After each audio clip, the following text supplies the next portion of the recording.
Hey, what's up, guys? This is Mike Hankins here. I just had my new glass eye flown in from Thailand. I'm just kidding. It's not glass. It's plastic. We're going to learn something cool. It's called the clip spin. It's a really weird name for a move, but it's what it is. It's actually a really weird move. It's cool. It's mine. It's neat. I want you to see it. I want you to buy it. I also like that. I want to do the E thing again. You know, like the and then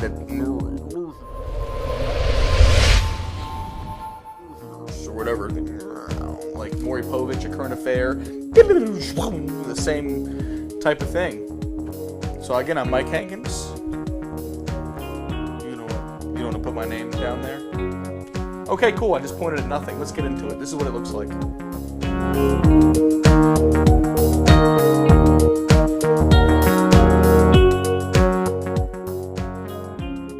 Guys, this is the just a brief, I can't even talk right now. This is a brief breakdown of the clip spin.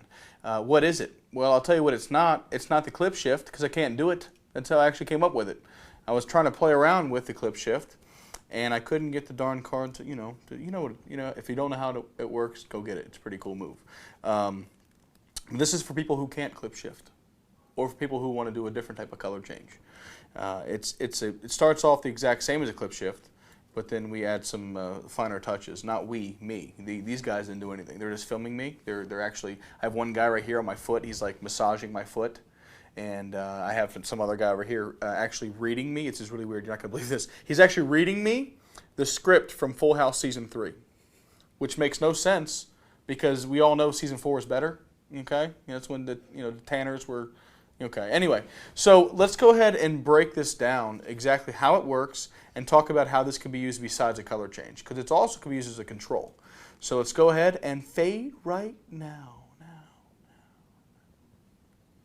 All right, so this is the basic handling of where the deck needs to be. Again, I'm left-handed, so reverse the actions if you need to. You want your 3 fingers, your middle, ring, and pinky on the outer edge of the deck, and your first finger curled in. Okay, that's basically how it starts. I'm going to do this action with one hand until I need to utilize this hand. So I'm going to put this hand over here out of sight, or maybe I'll just come in a little bit, just to kind of tease you with it. Okay, so basically this is what happens. Your ring and middle finger are going to kind of pull off the card and lever it downwards. See that little levering action? Oh, you like that little levering action there? Oh, I bet you do, don't you? You naughty deck of cards. All right, enough about my deck. All right, so you're going to pull down just like that, okay? And that's the start of the move. Pull down, the ring and the middle finger are kind of pulling and just like this. See it? Do it a couple times. Yeah, a little tease. You like that? Cool. All right. So you pull down just a little bit, and as you do that, you notice the deck starts to kind of bevel out slightly. Okay? Your other hand comes into frame now, and what you're going to do is as the fingers pull down the card, your hand comes in over here like this. Other hand's going to come in. You're going to kind of mirror the actions of what your left or your right hand, I guess. And I have a boo-boo right here. I hurt my finger, so don't worry about that. It's a high-def boo-boo, folks. As the card gets clipped and brought down, your other hand comes in, first finger, knuckle, fingers on the side, mirroring exactly what you're doing here except for opposite. Okay? And the idea is that you're going to revolve this card around as you spin the deck. Because the idea is that you're doing this, as most magicians do when they get nervous and they, do this little thing, this little annoying sound you get all the time. Going to put your card back in here. It's going to go in. Do that about 74 times, and we'll spin it, and magic happens. You snap, whatever. So basically, that's the idea. Is in the action of rotating the deck, you're going to take a card with you by clipping, pulling down. Regrip the cards. And you're going to kind of walk the card in this kind of a manner. See, it kind of holds there between the middle and the ring finger. That's the manner you're holding the card in. So you're spinning. I'm spinning. I'm by spinning. It's like Charlie Sheen, but not winning. Okay. Clip, pull down here, and you're just kind of bring the card in. I mean, there's no really way to explain that. You have it clipped here, and you're basically putting it back. But by the action of spinning your hands and re-gripping the deck, you're actually setting it back where it needs to go as the deck continues to spin. So it's like a clip here, knuckle right here on the deck, and kind of get it up in this position. And it looks, my pinky's kind of clipping it here now. As it gets up here, my pinky will kind of clip it just to kind of set it in place. So that's all you're doing. You're just rotating the deck and walking a card up to the front. That's the clip spin. That's it. That's actually it as a color change. Now we can talk about how to do it as a control. So say you had a card, not that one. Say you had a card and it's the 5 of spades. It only works with the 5 of spades for whatever reason. You call it to the bottom. Okay. If you don't know how to call, then just hit 0 for operator. Get it? Call. Oh, okay. So it's on the bottom, and you want to get it to the top. Well, that can actually be done just by doing that clip spin move. Set the deck down. You can continue on with your routine. There's the 5. So it's the exact same handling. It's just you're not doing it as a color change. You're doing it as a basic control, and that is a basic idea and handling of what the clip spin is. Thanks. Sweet. Okay, rolling. Okay. I just want to teach you a couple of ways to control a card. You can do something called a spread call, and I'm not going to go into detail here just because that's not my job. I would highly suggest looking at Card College and the other material that actually talks about card moves. Daryl's Encyclopedia of Card Sleights is a great DVDs. I think Illusionist has some cool controls and stuff you can learn. But basically, this would be the selected card. I'm going to leave it face up so you guys can follow along. And the action of putting the cards back, okay, you're going to thumb over, and your fingers are going to steal the card. I'm just, pushing back on the card. And then I kind of open up here, and I kind of walk everything in, so the card goes to the bottom. And then you can put the deck down, talk about whatever you want, and then whenever you're ready, you just control the card right back to the top. So again, real fast, you find the card you want selected. In the act of pushing and squaring up all the cards, you're kind of thumbing this over to your other fingers.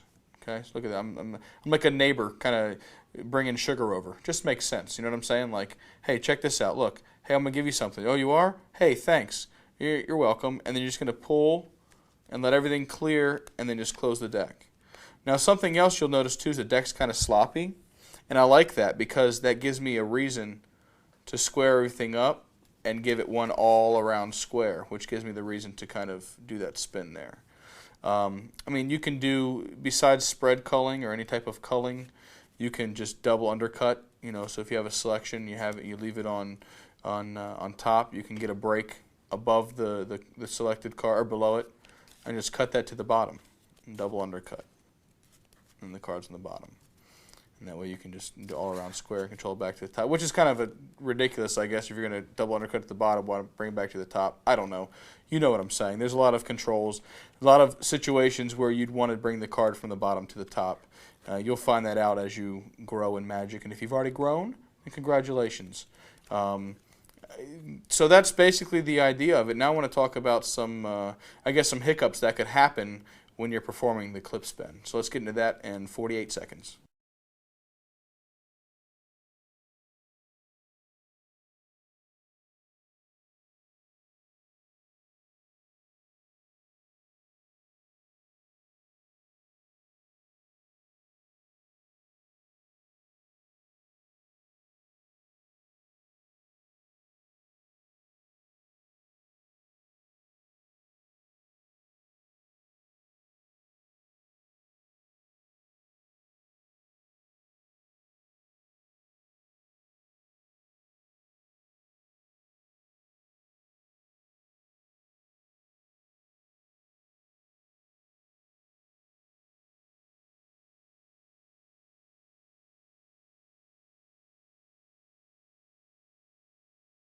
All right, so some things that could go wrong, because everything can go wrong in Magic, can go wrong in life. You can lose a loved one tomorrow. I hope it doesn't happen to you, but if it does, then it's not my fault. But things go wrong all the time. When you're doing the spinning action of the movement, sometimes the card can get hooked up on the pad of your hand. And if it does, don't get nervous. Don't drop the deck. Don't punch your spectator in the face. Just keep going with it. Maybe make a gesture. Maybe kind of do the heads up, eyes up movement. Make them look up at you, and just execute the move. If you're in the middle of a color change and that happens, well, then you probably have messed up. You might want to consider something new, like sails. I'm just kidding. That could happen. Also, if the deck is not broken in, too well, it's going to create a lot of noise. You're going to hear a lot of noise, and that's where talking to your spectators and maybe doing it in the context of your routine is going to really help you out. Because if you're doing a silent act, that's not something I recommend doing, because you're going to hear a big click, and that's going to give stuff away. So don't do that. Don't do that at all. I see you with the face. Don't do it. So that's it. I hope you enjoyed this. I want to thank approximately 14 people.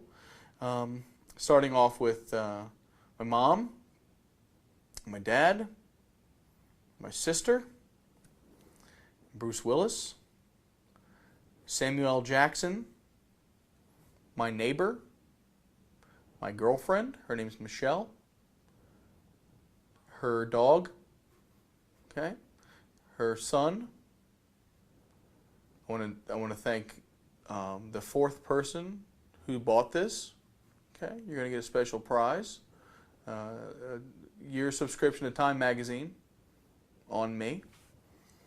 I want to thank Eugene Berger, his beard. I want to thank Fanta Soda. I also want to give a quick shout out to the Baltimore Ravens, because I'm a Ravens fan. And last but not least, I don't have anybody else to thank. I mean, I try. The whole idea is I wanted to thank 14 people, and I couldn't. I was only able to think of 13. And you're probably not going to even buy this DVD now. Or it's not even a DVD. It's just a download. God. I don't want to do it anymore. Okay. Well, the 14th person I want to thank is the fact that while you're doing this move and you're spinning the card, sometimes the card you're about to change will move out of the way. Okay, I'm going to bring this up here. Okay.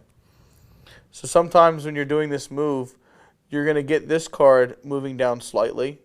But that's not really that big of a deal in my opinion, because the end result is the actual change. Okay, the actual change of the card. So don't worry about that.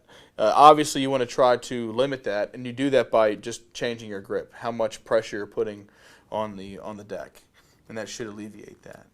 So again, thank you very much. I'm very happy to be part of the E team. I pity the fool. Bye.